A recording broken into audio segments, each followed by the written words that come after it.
नमस्कार दोस्तों, आज हम करेंगे कक्षा 9वीं की वृक्षित संख्या है 51 जो 4 नंबर का आपके पास आ गई थी। और इसमें हमारे पास है दोस्तों हमारे पास है दंडालेख। दंडालेख के बारे में हम अच्छे से आपको समझा देंगे। ये पढ़ भी लेना आपको और अच्छे समझ में आ जाएगा। एक उदाहरण दिया हुआ, इसको भी आप अच्छे समझ के कर लेना।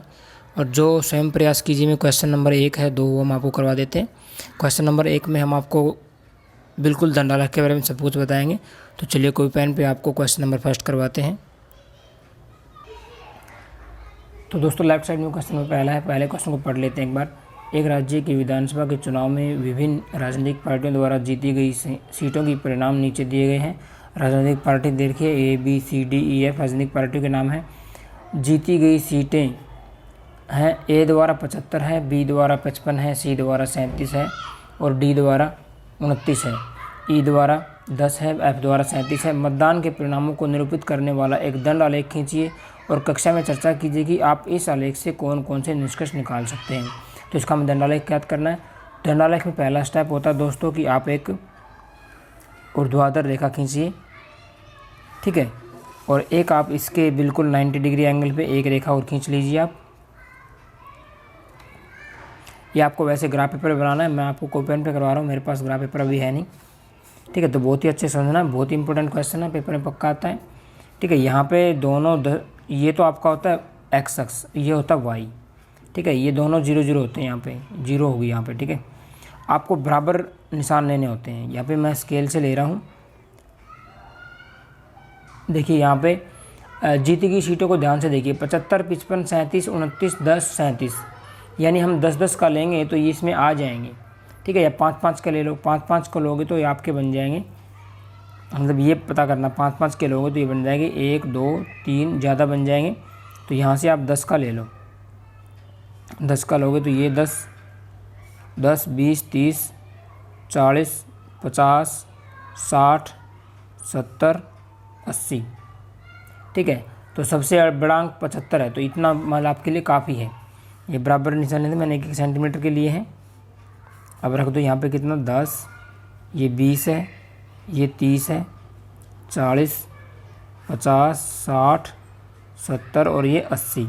और इनके बीच के जो होंगे, बीच यहाँ होगा इसका, तो इसके बीच के भी ध्यान रखना आप। ये 5 होगा, ये 15, ये 25, 35, 45, 55, 65 और ये 75 होगा, ये ध्यान रखना। अब जैसे हमें अब इस साइड लेंगे हम, ये तो आपने क्या ले लिया, जीती गई सीटों की संख्या पे लिख देना। ये क्या है, जीती गई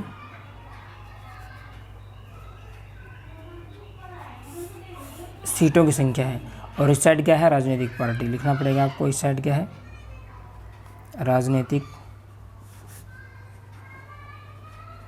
पार्टी, ठीक है। और आपको अब यहाँ पे ये भी आपको लिखना पड़ेगा कि आपने ये 1 सेंटीमीटर को कितने वोट लिया, 10 वोट। अगले 2 सेंटीमीटर कितने हो जाएंगे, 20। तो यहाँ पे लिखना पड़ेगा कि आपने 1 सेंटीमीटर किसके बराबर माना है, 10 वोट के। ये आपको लिखना पड़ेगा, ठीक है। ये हमने लिख दिया है। अब देखिए बहुत ही अच्छा क्वेश्चन है, बहुत ही आसान है। अब कुछ भी नहीं करना, नीचे राजनीतिक पार्टी है, राजनीतिक पार्टियों को भी लिख लो। 1-1 सेंटीमीटर की दूरी पे इनके भी निशान लगा लो। कितनी राजनीतिक पार्टियाँ हैं देख लो, 1 2 3 4 5 6 7 8 9 10 11, ठीक है। ये हमने निशान लगा लिया है। अब दंडालेख बनाएंगे तो ध्यान रखना, छोड़ना है। ये किसका हो गया हिस्सा, बी का, ए का, ये बी पार्टी का, ये सी का, ये डी का, ये ई का, और ये अगर थोड़ा सा आगे बढ़ा देते हैं तो ये आपका हो जाएगा एफ पार्टी का। एफ पार्टी है ना, ठीक है। तो ये एफ पार्टी का हो गया हिस्सा। अब हमें देखो पहला, देखो ध्यान से, राजनीतिक पार्टी ए है। ए ने कितने वोट जीते हैं, सॉरी सीट है, ये वोट लिख दिया था हमने, सीट आएंगी यहाँ पे, ठीक है। तो ए ने 75 सीट जीती थी, तो ये ए है, तो कहाँ तक जाएगा ये ऊंचाई, ये 75 था, बताया था ना, ये बीच वाली संख्या 75 थी, ये 75 था, तो यहाँ तक जाएगा। तो एक सीधी रेखा यहाँ से और एक नीचे से, जब दोनों रेखाएं आपस में मिलेंगी, ग्राफ पर आपको मिलती हुई दिखाई देंगी। देखिए यहाँ से मिल जाएंगी ये, और एक रेखा यहाँ से उठा दो, तो ये दोस्तों आपका क्या बन जाएगा, 75। यहाँ ऊपर लिखने की जरूरत नहीं है, यहाँ पे अंडरस्टूड है कि ये 75 है, ठीक है। तो ए द्वारा जीती गई सीटों की संख्या 75 होगी। ऐसे बी की तरफ चलते हैं। बी द्वारा जीती गई सीटों की संख्या 55 है। तो देखिए बी यहाँ पे आपका और 55 कहाँ पे, यहाँ पे। तो बी को 55 तक बढ़ाना है। ये आपका 55 है यहाँ से, ठीक है, इसको भी बढ़ा दो, है ना आसान। अब सी द्वारा जीती गई सीटों की संख्या 37 है। तो 37 कहाँ से होगा, ये तो आपका 35 हो गया, इससे 2 ऊपर बस यहाँ से हो जाएगा, ठीक है। यहाँ से आइडिया सा लगाना बस। तो यहाँ से सीधा कहाँ से जाएगा, ये आइडिया है मेरा यहाँ तक। ग्राफ पर आपको सीधा पता चल जाएगा, वहाँ देखने की ज़रूरत नहीं है ज़्यादा, वहाँ आइडिया लगाने की ज़रूरत नहीं है, वहाँ लाइनें बहुत होती हैं, ठीक है। ये सी द्वारा जीती गई सीटों की संख्या होगी। डी द्वारा 29 है, तो 29 इससे जस्ट नीचे होगा 30 से, यानी इससे जस्ट नीचे यहाँ से आ जाएगा और इसको आप मिला दो, ठीक है। ऐसे ई द्वारा ई द्वारा 10 है, तो 10 तो ये रहा, तो सीधा यहाँ तक जाएगा, यानी ये छोटा सा बनेगा, इसकी संख्याएं कम है तो ये कम ऊंचाई तक जाएगा। और एफ़ की ओर निकाल लेते हैं। एफ़ की कितनी है, 37। तो 37 कहाँ से जाएगा, 37 पहले था, ये 37 था, ठीक है, इसके बराबर ले लो, तो ये यहाँ तक आएगा। तो ये एफ़ द्वारा जीती गई सीटों की संख्या हो जाएगी। तो ये दंड आलेख है, ये दंड आलेख हमने बना दिया है। दंड आलेख और आयत चित्र में स्टूडेंट्स यही फ़र्क होता है कि आयत चित्र आपका सटा हुआ होता है, ये इससे सट के आएगा, ये इससे, ठीक है, इनके बीच में गैप नहीं होता है, और दंड आलेख में गैप होता है, इतना सा फ़र्क होता है। तो पहला क्वेश्चन हमने कर लिया। अब सेकंड क्वेश्चन देखना। सेकंड क्वेश्चन आप खुद से कर लोगे, मैं आपको पहले से बना के दिखा देता हूँ, आपका टाइम ज़्यादा वेस्ट नहीं होगा।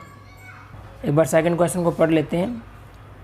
वर्ष 1998 से 2002 के बीच एक फैक्ट्री द्वारा निर्मित साइकिलों की संख्या निम्नलिखित सारणी द्वारा दर्शाई गई है। वर्ष देर का 1998 में निर्मित साइकिलों की संख्या 75, ऐसी 99 में 55 है, 2000 में 37 है, 2001 में 29 और 2002 में 10।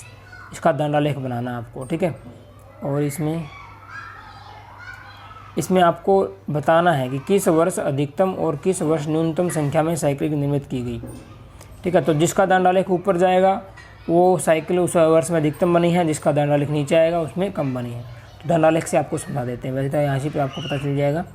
तो चलिए आपको मैं पहले से बना देता हूँ इसका चित्र।